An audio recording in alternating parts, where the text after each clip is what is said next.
ओम नमस्ते विष्णुरूपाय शंखचक्रधराय च दामोदरं पद्मनाभं ऋषिकोपतये नमः। प्रवचन बद्धजीव ও মুক্ত জীব। সর্বব্যাপক পরব্রহ্মের চিৎকণ সত্তাই জীব। এই জীব অসংখ্য পরব্রহ্ম হতেই নির্গত স্ফুলিঙ্গবৎ চিৎ সত্তা। একটি ফুলছড়ি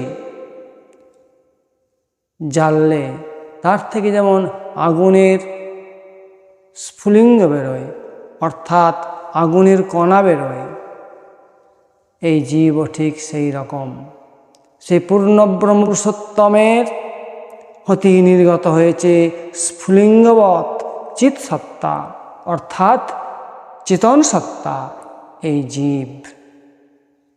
এই জীব দুই প্রকার, বদ্ধজীব ও মুক্তজীব। পরমাত্মা পরমেশ্বরের অংশভূত জীব দুই প্রকার, বদ্ধজীব ও মুক্তজীব। বদ্ধজীব কর্মফলের ভোক্তা, অর্থাৎ যে জীব সংসারকে ভালোবেসেছে, এই সংসারে এসে সংসারকে ভালোবেসেছে, ভগবানকে ভালোবাসে নাই, তারা হচ্ছে বদ্ধজীব। আর মুক্তজীব যারা এই সংসারে জন্ম নিয়েও ভগবানকে ভালোবেসেছেন, তারা হচ্ছে মুক্তজীব।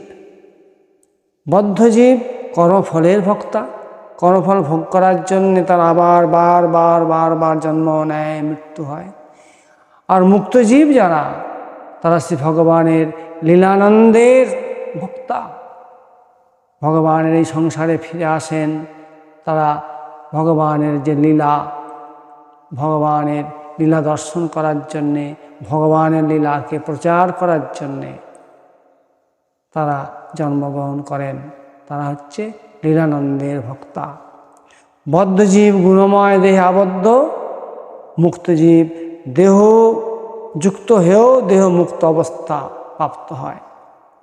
অর্থাৎ বদ্ধজীব তিন গুণে আবদ্ধ, সত্য, রজ এবং তম। আর মুক্তজীব দেহযুক্ত হয়েও দেহ মুক্ত অবস্থা প্রাপ্ত হন, অর্থাৎ তিনটি গুণ পেয়েও তিনটি গুণের তারা বাইরে থাকেন।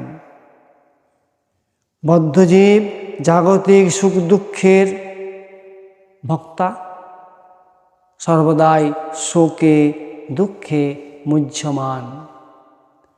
আর মুক্তজীব ভগবানের নাম গুণগান, ভগবানের লীলারসে পূর্ণ হয়ে ভগবত নাম প্রচারে ব্যস্ত। ইনি হচ্ছেন ভগবানের মুক্তজীব, অর্থাৎ যে নিজেকে সম্পূর্ণ মুক্ত করতে পেরেছেন, তিনি হচ্ছেন মুক্তজীব। সংসার থেকেও যে নিজেকে সম্পূর্ণ মুক্ত করেছেন, তিনি হচ্ছেন মুক্তজীব।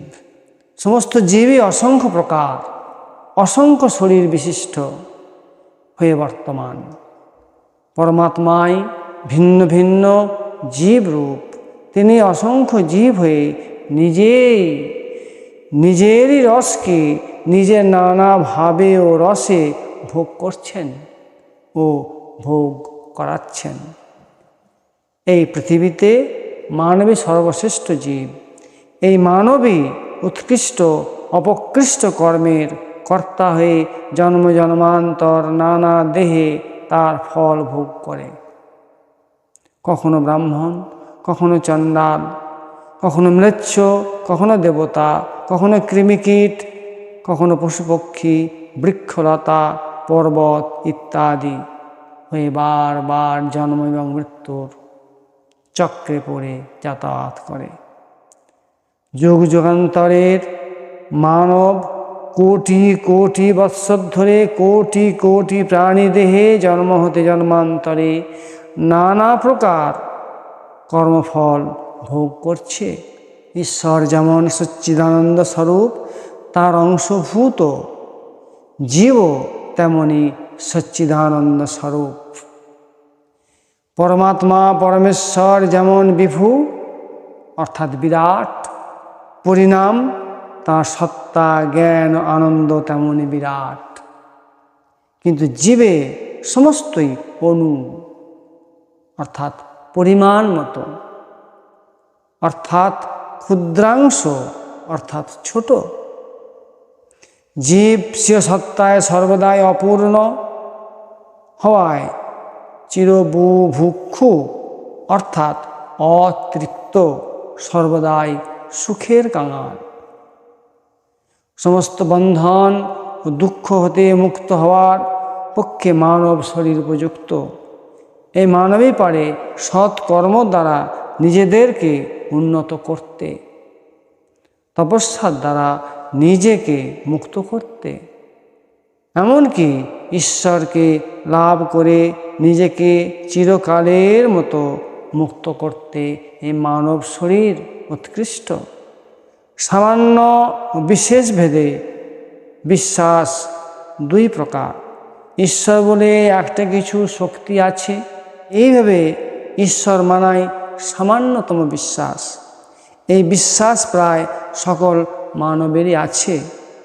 যার নাই সে অস্বাভাবিকভাবে মানসিক প্রতিবন্ধী। বিশেষ বিশ্বাসই দৃঢ় বিশ্বাস। এই বিশ্বাসই মানবের চরম মনুষ্যত্ব। মহাভাগ্যবান মানবেরই এইরূপ বিশ্বাস লাভ হয়ে থাকে। ইহা জন্ম জন্মান্তরের অনেক পুণ্যের ফল। এইরূপ বিশ্বাসে প্রতিষ্ঠিত মানবী ভক্ত হন, তপস্বী হন, ঈশ্বরপ্রেমী হন এবং মহাপুরুষ হন। যিনি ঈশ্বরপ্রেমী তিনি পারেন শিবজ্ঞানে সকল জীবের সেবা করতে। যিনি ঈশ্বরকে ভালোবেসেছেন, যিনি ঈশ্বরকে সবের মধ্যে দেখতে পাচ্ছেন, সমস্ত জীবের মধ্যে ঈশ্বরের অধিষ্ঠান বুঝতে পাচ্ছেন, তিনিই একমাত্র পারেন শিবজ্ঞানে সকল জীবের সেবা করতে অর্থাৎ ভালোবাসতে।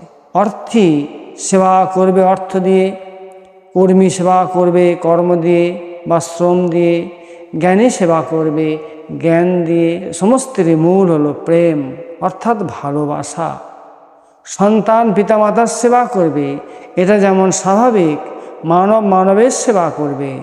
সংসারের সৃষ্ট জীবকে সেবা করবে, ভালোবাসবে, এটাও তেমনই স্বাভাবিক। এরকম না হওয়াটাই অস্বাভাবিক। তাই এটা মানব যখন ভুলে যায়, ঠিক সেই সময় মানবের লজ্জাকে আড়াল করে মানবতাকে প্রতিষ্ঠা করতে মানবতার ধ্বজা উড়িয়ে মহামানবের আগমন হয়। ধৃতি অর্থাৎ ধৈর্য, ক্ষমা, অহিংসা, প্রেম প্রভৃতি ধর্মযুক্ত হওয়া যেমন মনুষ্যত্ব, শাশ্বত আত্মায় জন্মান্তরে কর্মফলে শাস্ত্রীয় কর্মে সর্বোপরি শ্রী ভগবানে বিশ্বাস ও চরমতম মনুষ্যত্ব। জয় শ্রীকৃষ্ণ।